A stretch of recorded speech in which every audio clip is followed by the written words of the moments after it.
On this episode of NewsMakers, we've got local experts to give us a rundown on the 2020 census, what some of our local numbers mean, and the increase of the multiracial population in our area. And why does the government conduct a census in the first place? That's coming up next on NewsMakers.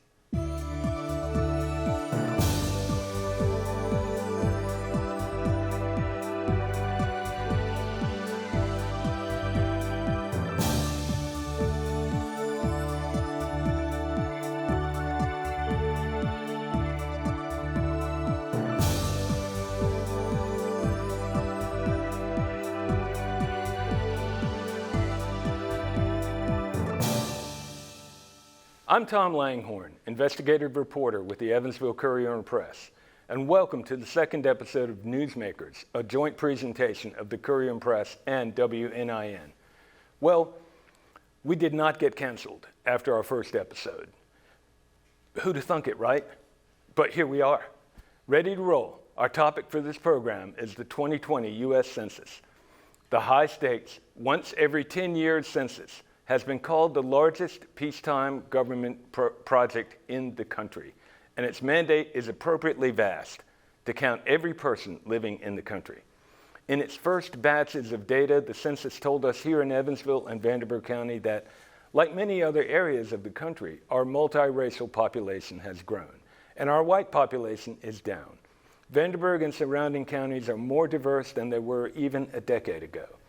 But the census has revealed many other things as well, and will continue to do so as more detailed economic data and other data comes out. Overall, the latest decennial count showed the city of Evansville with a total of just over 117,000 residents. That's just 131 people fewer than 2010's figure, and it means that for now, the city has halted its steady loss of population. The city's population had previously contracted 4% from 1990 to 2000, and another 3% from 2000 to 2010. Vanderburgh County's population also is largely unchanged since the 2010 census. So why does the census matter? The census brings federal money for roads and highways, water and sewer lines, broadband, and other services. Property tax money from companies who might relocate to Evansville, but who want to look at the census figures first. It has given Kelly Coors, the city's Metropolitan Development Director, a gauge by which to measure how effectively Evansville has dealt with its population changes. City government has responded with new urban housing options, job creation, infrastructure, and redevelopment projects. I also have with me Greg Wathen, co-CEO of the Evansville Regional Economic Partnership, a business advocacy and economic development organization.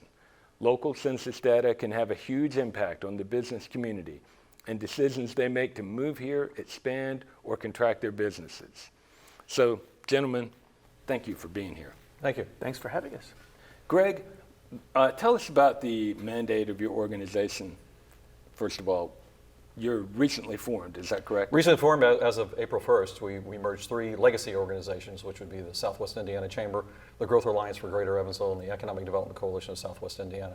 And it truly is a regional mission, and one of the particular missions that we have is the ability for us to attract and retain talent, population growth. And so that's probably our most important mandate at the moment. Well, why is population growth so important to you guys? Well, it certainly impacts the ability for a community to grow. If the community doesn't grow, then the opportunities don't exist in the future. So for us, it's a pretty critical piece of what we want to be able to do. Be a more welcoming community, a community that we have a more diverse community, and that only occurs if you have broader population growth. Well, Warwick County's population is alone in expanding in this area. Do you think that has come at the expense of other counties, or is it possibly people moving in? It's probably a combination of both. When you look at overall our regional population, it's been somewhat flat, with the exception of Warwick County. So it's kind of one of those things where housing opportunities, housing starts occur. Sometimes you're seeing people move from an apartment and moving into their first home. They're looking at what those options are. It's not to say there isn't growth, hasn't been growth from outside the marketplace coming into Warwick County, but more than likely it's a combination of both, of people just shifting. Evansville and Vanderburgh County and other areas around us, the census showed us that they are more multiracial. More people are choosing the option of 2 or more races rather than black or white. In fact, I think in Vanderburgh County we had about 150% increase in that. What does that mean for economic development in this area? Well, I think for us, as you're trying to attract in new investment, as you're trying to attract in talent, what does the community look like from a diversity standpoint? So it's incredibly important in telling that story. And it's also telling us is that what is occurring within the marketplace itself. I mean, as you're capturing data, as you're capturing this information, it's a snapshot in time, but it's really after the fact, because as you're capturing the census data itself, it occurs in 2010, and we're now just sort of dribbling out that data, and more than likely for over the next 18 months or so. So we can't tell you exactly what's occurring right at this very moment unless you look at what occurred in the past. Your group has been in favor and working toward getting Gibson County included in the metropolitan statistical area. Why? Well, it's as you said early in the intro, why that is important. It impacts so many federal programs. It impacts those companies outside of our market looking at is the population growing. And after the 2010 census, we didn't know that there was a change within the MSA until 2013. That's part of the problem because it's always lagging data. And we found out that 2 of our 6 counties that made up our Evansville, Indiana, Henderson, Kentucky metro were lost, one of those being Gibson County. And basically, the only criteria that the Office for Management Budget, who handles this through the census, looked at were commuting patterns. And that was less than 100 people that impacted that decision. So for us, it's incredibly important to move forward to see if we can capture Gibson County once again. So, Kelly, what your biggest takeaway from the census, I think, is the staunching of the hemorrhaging of the population of Evansville. That's correct. For me, that was the best news that we could have gotten out of the 2020 census, is that we've stopped losing 3 and 4% every 10 years.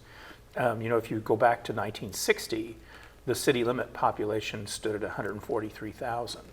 And many of those people that were counted in 1960, those families ended up moving out into the county. That's where home building occurred. Mm-hmm. And so over the time, Evansville's boundaries expanded a little bit. But I think the staunching, as you put it, of the population loss can be credited to several things.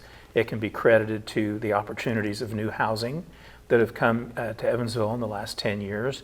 The land bank we've demolished between us and the code enforcement has demolished close to 600 dilapidated structures. Evansville is an old city, and the vast majority of our housing stock predates 1939.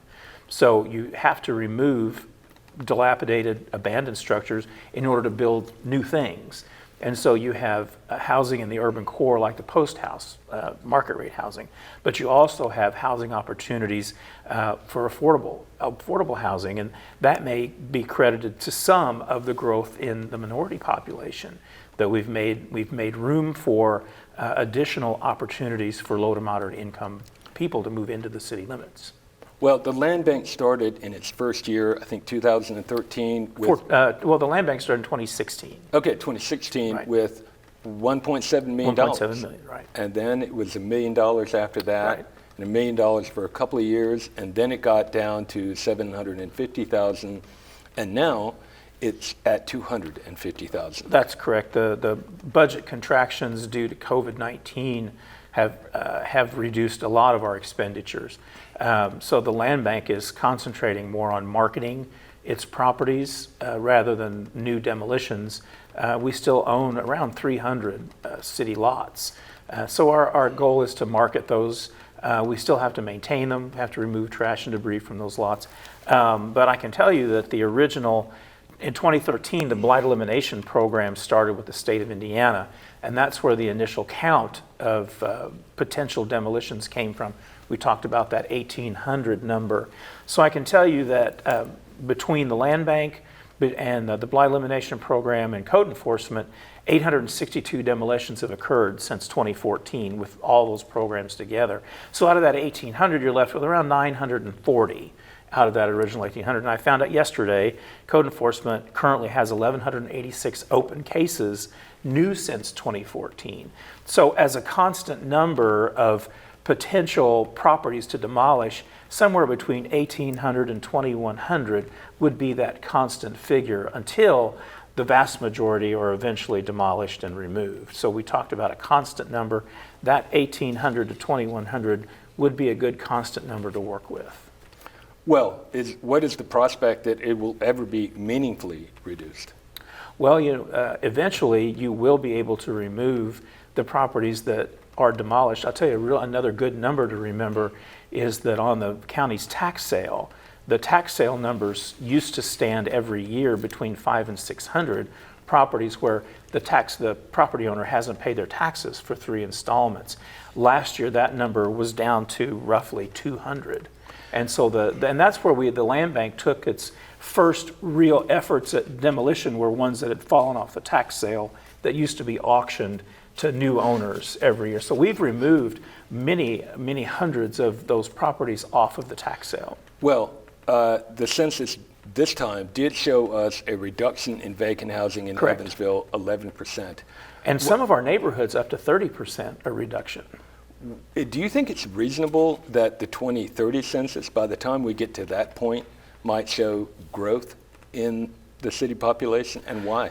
I would hope so, but we are constantly working with developers. One of the benefits of being a promise zone community is that when developers apply for tax credits, funding for new affordable housing projects, like we did, the Redevelopment Commission just consummated a sale on its, signed a sale agreement on its Bond Street, the big lot there south of the Lloyd where the farmers market used to be a few years.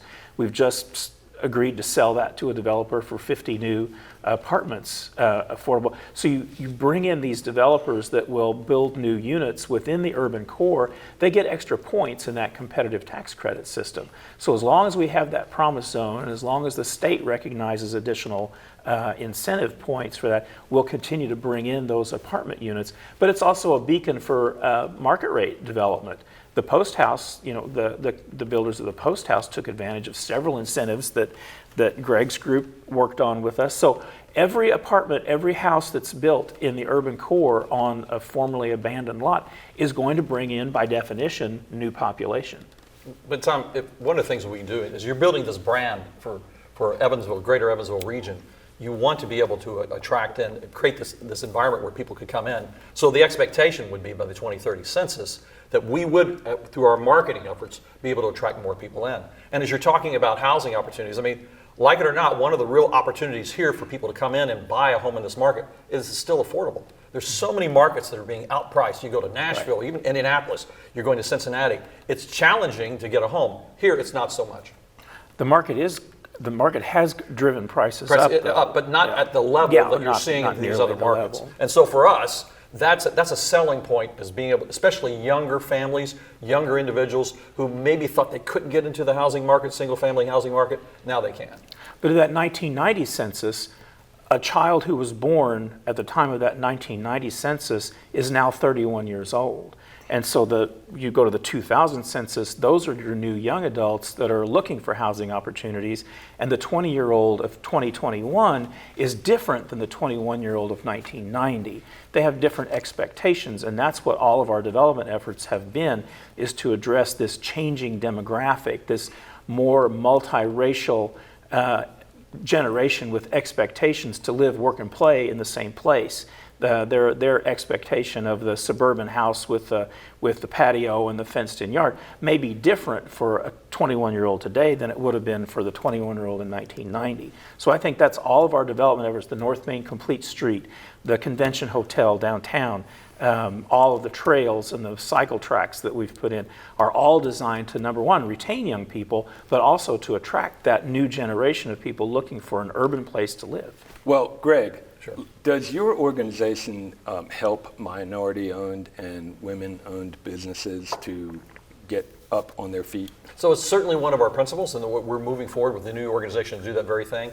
So as we look at diversity, inclusion, equity, absolutely. And we do that through a couple of different things, through the SBDC partnership that we have of helping individuals say, I want maybe start a business and we're going to bring along capital as well as expertise to do that very thing. And the same thing with our Elevate Ventures partnership. Somebody, especially if you're in the minority community, you're in women-owned business, veteran-owned business, say, I'd like to start a business, we have tools to assist in that regard. And then working in particular with the city of Evansville and the loan programs they have, from zero interest loan to slightly just higher interest loans. You have that ability to find capital for somebody who has an idea to potentially start a business, so absolutely. The majority of our EDA revolving loan program, the funds we get from the Department of Commerce, the majority of those have gone to minority business owners and the minority and women-owned businesses in the community. The census told us that occupied housing in Evansville is up about 2%. And what do you think are the prospects to, grow that over the next 10 years? Well, I think the prospects are good because we know that developers around Haney's Corner, which had been for years lagging as an economic downward spiral by investing federal funds at Haney's Corner into business development and clearing the lots with both the Brownfield Corporation and code enforcement. You've seen market rate housing development all around that in the art district, which would have been unheard of 10 years ago because of that appraisal gap. But with Hope of Evansville building 62 affordable homebuyer properties, new construction on formerly abandoned lots, you have a beacon for market rate development that's moved in to where a home can be built there and appraised for the same cost it was to build it to begin with. So as you move into other areas, Habitat for Humanity, Hope of Evansville, Memorial Community Development Corporation, all these places that are building affordable homebuyer properties will eventually attract market rate development in the same neighborhood. The economics of the neighborhood only work if you have mixed income families living there. And so that's the goal for all housing economic development. Well, if you're looking at housing, we look at it more of a regional basis. In particular, almost every one of our communities, whether they be Evansville, you're looking at Mount Vernon, Princeton, Boonville, they all have a demand for housing. And part of the READY proposal that we're putting together for the Indiana Economic Development Corporation, which was what we like to call Regional Cities 2.0, part of that is looking at how can we transform housing, especially in multifamily aspects of it, which brings in a lot of younger people. You have these huge demand generators such as the Toyota expansion and other kinds of investment that's occurring in our marketplace. So there is assuredly a demand for housing, and we want to be able to assist in that regard. Greg, Kelly, thank you. Thank you for joining us. Thank you. Thank you.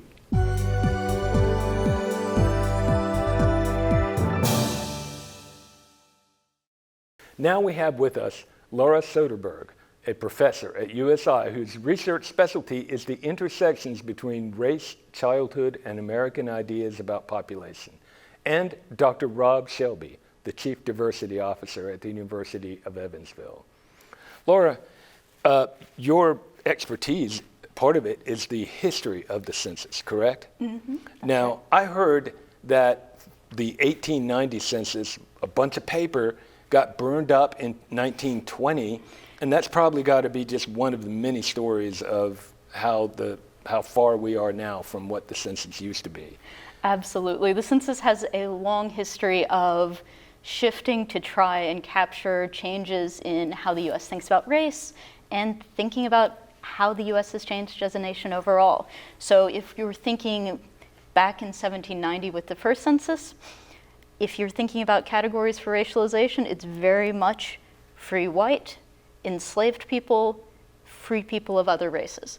And those are such small, tiny boxes to think about. When we move through the 19th century, we start to add on more and more possibilities that people can be identified in through the government.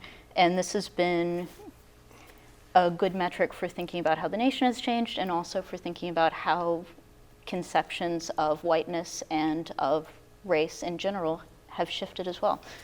I cannot even imagine what a census would have even looked like in 1790. I'm thinking of a big, thick, I don't know, what? Essentially, it's very tired men on horses going around, and you would have temporary workers get hired for a season to go and try to talk to everyone in a district, and it was highly inaccurate. You've got a lot of stories of census takers going around I know there's one newspaper article that stands out to me where a census enumerator talks about coming across an unconscious man in the street and recording him as an unemployed Irishman based purely on looking at an unconscious person and making some decisions about what he sees. It has some problems. Yeah. But it was also, as you say, an enormous undertaking from the perspective of paperwork and logistics. Well, in 2000, 2010, and this past year, the handling of racial questions was really altered correctly. In 2020, I think they put more lines, more options under the options of black and white, and more people than ever before chose the option of 2 or more races, multiracial. What do you read into that?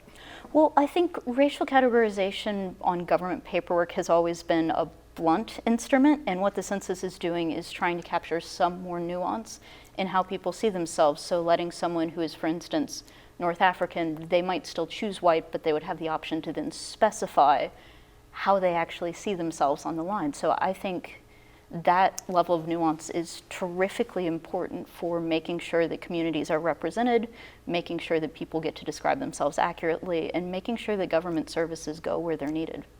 Dr. Shelby, were you surprised at all when Evansville and Vanderburgh County both came out with large increases in a multiracial population? Not at all.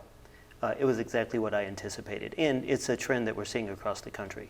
So as these groups are growing, it's expected that we're going to see greater assimilation across all of our social institutions. And so, one can observe anecdotally that these changes were occurring, but it's really nice to see that their census was able to capture it. Well, you have more recent immigrants from Asia and Latin America, and I say recent, I'm not talking about in the past few years, but they've had families, right? And they're sort of creating a profusion, if you will, of more racial identities, correct? Yes. Yes. Right. And so for some people, including in this community, I would imagine that these greater options on the census would be kind of liberating. You may have felt constrained by prior censuses where you can only say black or white. And yes. Well, it's a real challenge because I'm thinking about the earlier censuses where trying to identify a multiracial person and simply putting down the word mulatto and thinking that, okay, we've captured it. And again, purely observational, so the census enumerators were just observing, and anyone who was of a lighter skin color within a black family would be categorized as mulatto. Now we see an empowerment, right? So the people within our population are able to identify and be recognized on the census.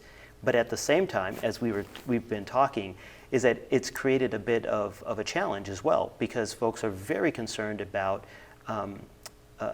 their information being out there and being identified, because what does that mean about if they're not legal citizens? What does it mean if there is an overturning in the government to where one group is more dominant than the other, and folks can be more readily identified? So it creates all sorts of other concerns, even at the same time when we're having these very positive responses.